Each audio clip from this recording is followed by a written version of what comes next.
मतदान केंद्रावर कमीत कमी 2 व जास्तीत जास्त 4 ईव्हीएम म्हणजेच इलेक्ट्रॉनिक वोटिंग मशीन असतील।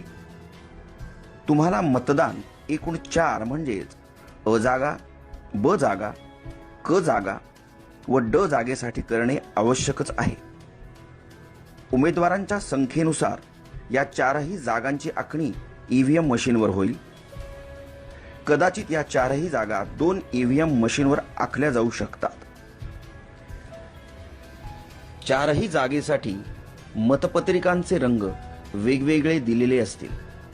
अ जागेसाठी पांढरा रंग, ब जागेसाठी फिका गुलाबी रंग, क जागेसाठी फिका पिवळा रंग व ड जागेसाठी फिका निळा रंग असेल। प्रत्येक मशीनवर उमेदवाराचे नाव व त्याचे निवडणूक चिन्ह असेल।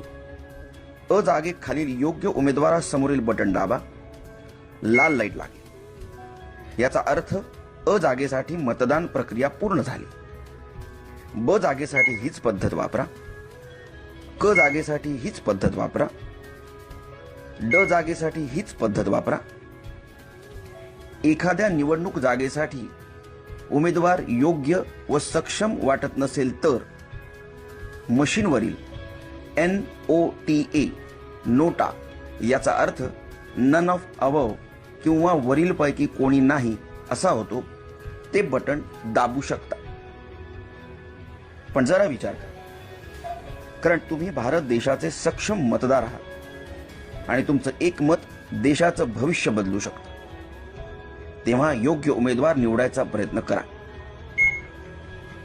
ड जागेसाठी मतदान केल्यावर बजर वाजेल, याचा अर्थ तुमची 4ही जागांसाठीची मतदान प्रक्रिया पूर्ण झाली। धन्यवाद।